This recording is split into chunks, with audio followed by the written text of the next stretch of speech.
Anytime I get new fish, the first thing I do, like probably most of you, is put the bag immediately into the tank that the fish are going in and allow them to start getting adjusted to the new temperature. And here I have some Corydoras Habrosus. Now I'm running this tank, as you can see on this heater over here, at 82 degrees, which is a fine temperature for this species of Cory. They come from the same river as German blue rams, which I'm also keeping in this tank. But the key with introducing new fish isn't so much the exact temperature the tank is at, but gradually introducing the fish to that new temperature. And a fish bag is a perfect way to do this, because if you expose it to the water in the tank they're going in, it gradually changes over to the new temperature. Now the difference here is what people do after they allow the temperature to adjust. So I'm probably going to leave this bag in here for half an hour, but I'm going to show you what I do in the next step, and you may be surprised to see that my method of acclimation is much less complicated, but I would argue much more successful than some other methods. So it's been a little over a half hour. The temperatures in the bag and the tank should be about the same. So I'm going to pull the bag out of the tank.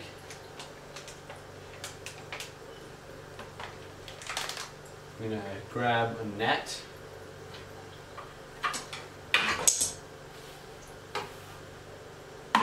Then, if you have aquariums, odds are you probably have 5-gallon buckets for water changes.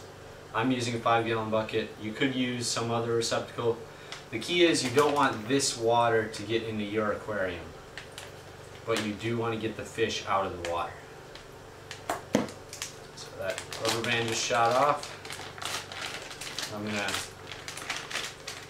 You got to kind of pour fast so that you don't spill and so that the fish don't get stuck in the bag. So I'm going to pour these fish through the net, which is propped on the bucket.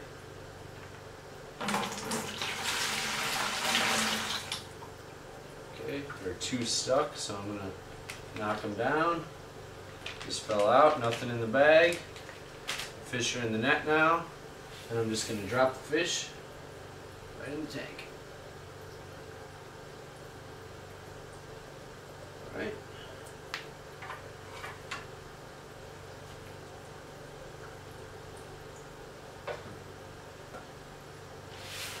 So now for the next couple hours, I'll just kind of keep an eye on them, check in on them every once in a while. If you're going to have fish die due to some problem, it's most likely going to happen in the first day or so that you have them in your tank. That's just the reality of the situation. But I like to call this strategy plop and drop. Basically, you plop the bag in the tank, allow it to adjust the temperature, and then drop them in a net and drop them in the tank.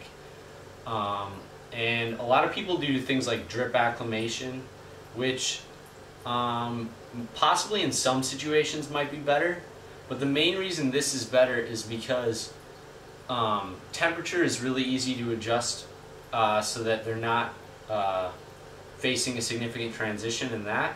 But pH is another thing that people get worried about, and the problem is if you bring fish in that have a low pH water and introduce them to high pH, the sudden shock will not be as significant a factor as retoxifying the nitrates that are in the water. Once the pH reaches a certain level of lowness, that's a dumb way of saying it, but once a pH gets low enough, ammonia, nitrite, and nitrate no longer become toxic to fish.